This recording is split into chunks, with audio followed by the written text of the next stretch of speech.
What's up? Welcome back. I'm John Stark from MacTheMovieGuy.com. I'm a blind film critic, and I'm about to talk about Frankenstein, the Guillermo Del Toro version. This is on Netflix with audio description from International Digital Center, written by Liz Gutman. And as you might expect, it's fantastic audio descriptions, written really well. I wasn't a giant fan of the narrator, which is why I decided to sidestep and credit them. I didn't love the pairing of the voice to the project, but that was just me. That's my personal taste. Was not crazy about that, but the actual writing and the actual depth of description was really good, and the gore, like the actual fixation on the horror elements of it all, because it can get kind of lost in this epic tale, and you can feel like you're just watching another classic novel being brought, and you forget kind of that Frankenstein is one of the horror classics, and Liz doesn't let you forget. So, yeah, Del Toro's directing here. He's been making a really great play in awards season pretty much all the time. Like he gets his films nominated. I think he's well respected within the industry. He does have a Best Picture winner already with Shape of Water. And I think Frankenstein is going to get him another Best Picture nomination. It's I know people keep pointing to the Nightmare Alley of it all, but I think it's going to get there because I've actually seen it now, and I liked Frankenstein. I liked it a lot. Is it flawless? Is it the best picture of 2025? No, it's not. I'm sorry, Mr. Del Toro. I'm sorry, G. Can I call him G? G? What is this? Is a short name? Um, but yeah, it's not 100% flawless, but damn, it's really good. It starts off with a bang too, in a way that kind of is a separation from the book, with this sort of big bombastic attack sequence, and then it kind of deviates into a little bit more of the storytelling. It's about 2.5 hours, almost exactly. We've got Oscar Isaac, Jacob Elordi, Mia Goth, Christoph Waltz, uh, I David Bradley, Charles Dance. Those are enough. That's enough people. You're good. Um, and uh, it's well cast. It's well acted. I didn't really have a problem with any of the actors. I've heard people, everybody's all over the place with this. You ask anybody like who was good or who was bad, and I have seen critics, and they're like, I liked Oscar Isaac. I didn't like Oscar Isaac. I liked Christoph Waltz. I didn't like Christoph Waltz. I liked Mia Goth. I didn't like Mia Goth. Like, pretty much universally, people like Jacob Elordi. It's just a debate on whether or not this is an Oscar-worthy performance from Jacob Elordi. It certainly is a stunning performance from Jacob Elordi, in that it continues to build on his reputation. I would actually be really surprised if he got a nomination here. Like, I don't mind voting for him or nominating him in places. But do I think actual Oscar voters are going to do it? I don't. I don't think they're going to do it. There's a little bit of an alteration in his voice to get him to sound like the creature. So it doesn't 100% even translate like him. It feels like it's a little bit too much of a change to get him to there. It's sort of like we all agree that Andy Serkis was brilliant in Lord of the Rings, yet somehow he managed to go through 3 films with no Oscar nominations, which feels like an egregious, just like, I don't know how we haven't given him an honorary Oscar for his motion capture work at this point. It's what? Like, he should have gotten it. Between his performances in Lord of the Rings and Planet of the Apes, it's just bizarre.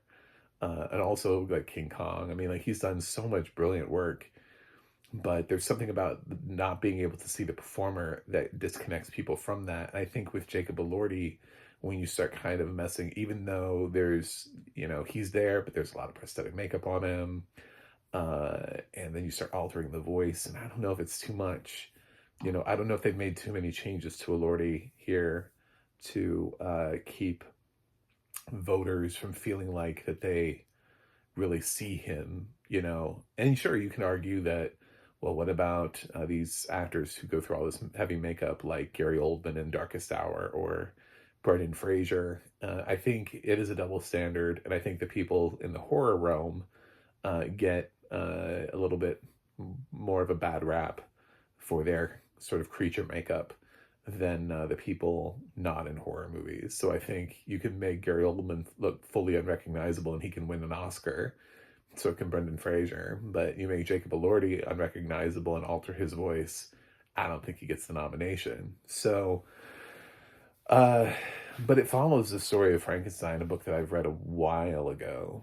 And one of the things that I really loved about the book was actually the old man sequence, which I noted earlier during my spooky season reviews. I sat down to watch Bride of Frankenstein for the first time and point out the fact that the Universal monsters, the classic movie monsters, those films, they never got audio description. Even though there's all this Dark Universe stuff, and you go to Epic Universe, and you can go through the whole Dark Universe over there. All of those classic monsters don't have audio description for their films. So in Bride of Frankenstein, you have a little bit of what we're talking about here with Frankenstein wanting to find a companion. It has the whole scene with Frankenstein, with the creature. Sorry, I need to be more appropriate. With the creature sitting down and with the old man and having that kind of conversation, and that was one of my favorite parts about Bride of Frankenstein. And it's here, and that's David Bradley. And a lot of people have talked about all of the performances, but not for many people talk about David Bradley. So I would like to spend a minute to go, I really liked David Bradley in this, and of the performances who were not Jacob Elordi, I think his resonated with me the most. There was so much humanity in him, and it was just such a lovely performance. And I don't think there's any which way to pull this performance and say it didn't work, or it didn't work, or it was campy, or it wasn't campy, or it was too showy, or the actor was wasted, or you know what I'm saying? Like all the complaints that I've heard about every other actor in this movie, nobody ever touches on David Bradley. And I think it's because he is actually perfect for the film and nailed the performance. But it's just not a showy performance. He doesn't have like a really big scene, and that's kind of the point, is that he's sort of this centered voice of reason in the middle of the film, this calmness that's very different from everything else that the creature experiences, which helps center him and grow him as a being. And a lot of that resonates. So that was sort of my favorite part of the film. Where I would challenge Del Toro would be sort of in Victor's story, because the story is told in two parts. The first part is Victor, and the second part is the creature. So we start off with, well, actually, that's not even true. So there's like a prologue to this where we see, basically it's at the end. So we start at the end, and then we go back to the beginning with Victor's story, and then we go to the creature's story, and then we go back to we resume the end of the movie. So when we start Victor's story, I would say we see him as a young boy. His father is, you know, your typical douchebag, and he has a mother that he seems to cherish in words, but we don't ever actually see that. That is, I think they play cards together once for like a few minutes, like not even a minute, like seconds. Like seconds is like, that's the whole establishing. And because Del Toro put so much weight in the script on this being the whole crux for Victor and his scientific experiments, the loss of his mother triggers him to try to find a way to beat death, to cure death. We did not spend enough time with his mother. His mother has like a nothing performance here. It just it's so small, and there is not enough time and focus for somebody to use that as their driving force. He did not establish that well enough. And that's, if I had to say my biggest criticism of the film, it's that. It's Victor going, this is the thing that inspired me to do everything else. And it's like, I would have much rather seen like a few more minutes given to that relationship and had like a conversation between the two of them. She could tuck him in at night, read him a story. I don't know, something. But I felt like that was really underestablished considering the weight that it's given. Otherwise, I love the rest of the movie. Consider, but like the inciting incident for Victor is, it's bullshit, Del Toro. I'm just sorry, it is. Like, I find me like a room full of people who were like, yeah, that was enough time to establish what you wanted there. That made absolute sense. Because I don't think you can find a room full of people and find, be like one guy in the back who's like, I'm sorry, I liked it. It was me. Like everybody else would be like, yeah, could have spent like another minute there. I'm not talking about like 20 minutes with the mother either. I'm just talking, sometimes it's just like give it another scene, maybe two, depending on how you break up your scenes. If you want to do like 2 30-minute seconds or scenes or something like that to create like a minute. But man, it was so underestablished. And his dad's a douche, but we don't spend that much time with him. Then he grows up to be a douche, uh, and to be a who has this experiment, and he catches the eye of Christoph Waltz's character, who is this wealthy man who makes money off of war. I'm sure there's a word for that. A war baron or something. Um, War profiteer. And he says he'll fund Frankenstein's work if he just, you know, someday he'll owe him, right? You know, that kind of thing. Just, but whatever he needs, you know. So they build this tower, this research thing, and everything is funded for Victor. Victor gets everything that he wants, and then when it comes time and they're ready to like reanimate a corpse, it turns out Christoph asks for his favor, which Victor denies him. Which, duh.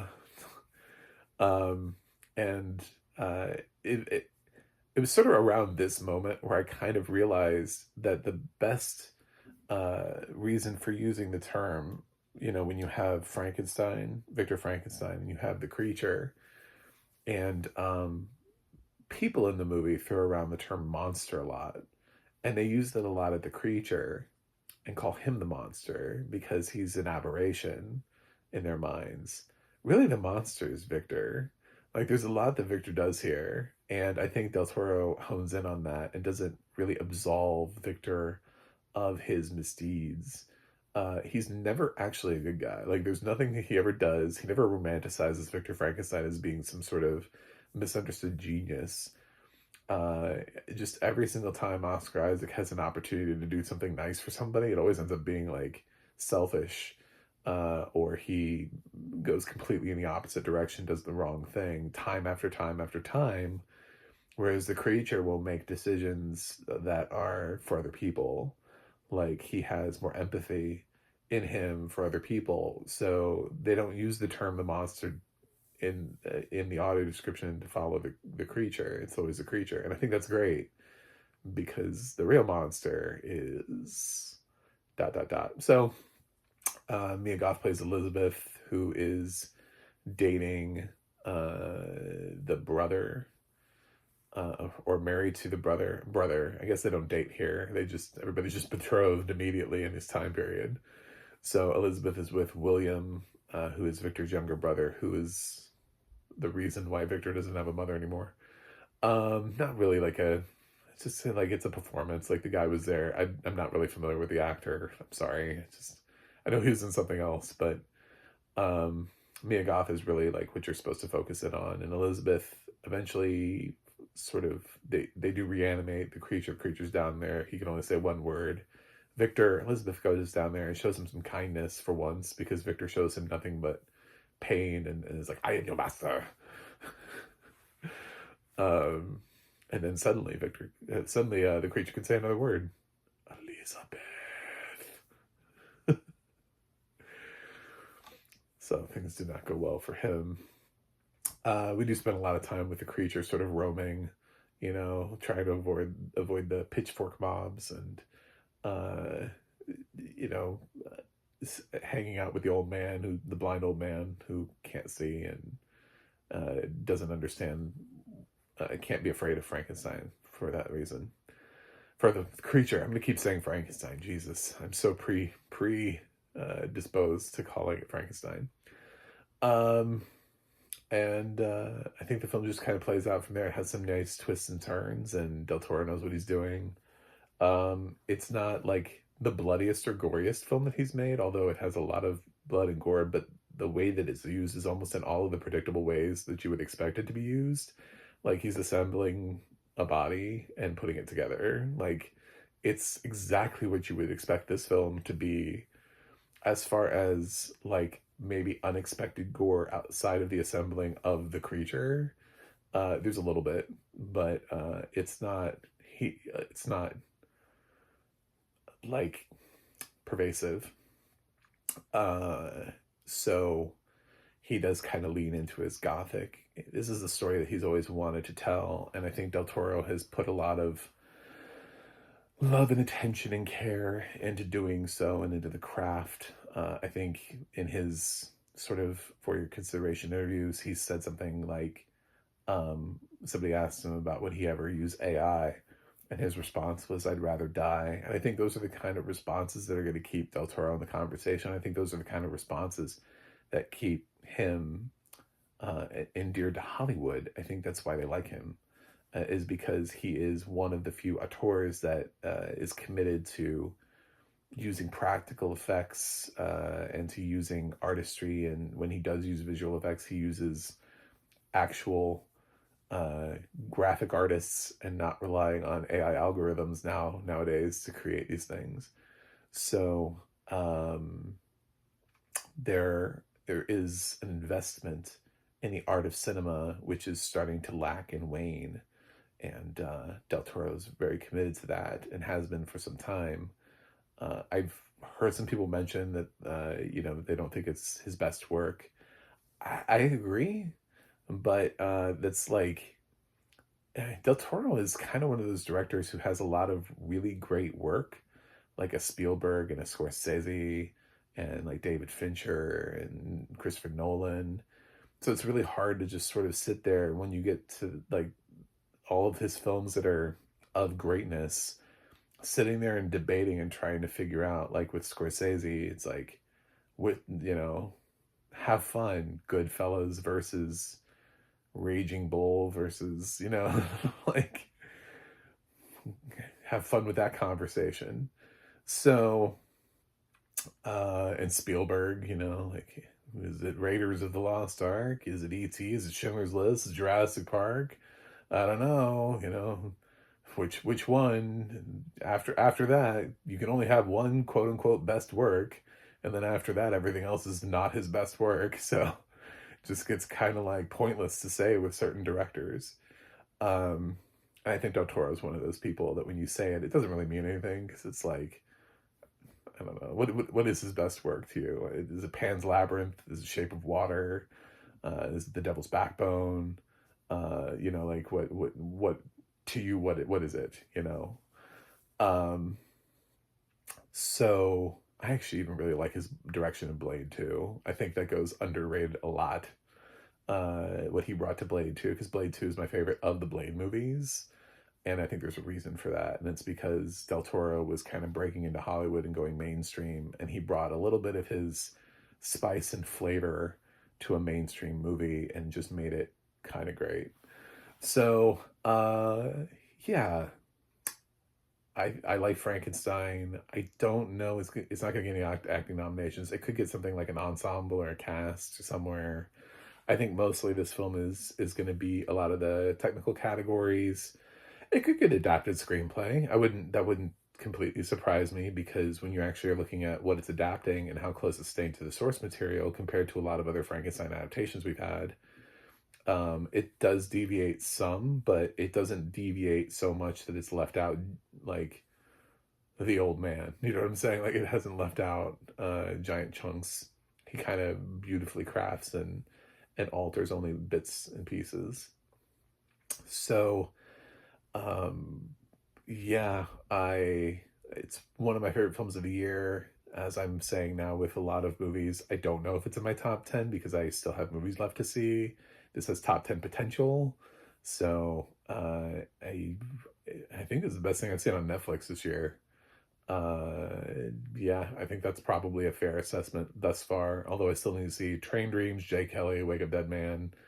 But thus far, I think it's my favorite Netflix movie of 2025, at least. So I would watch it again easily, and I recommend it. I'm on the Frankenstein train. The Franken train. Subscribe. Anyway, we're going to give it an 8.8 out of 10. Del Toro is a master in his craft, and I can't wait to see what he does next.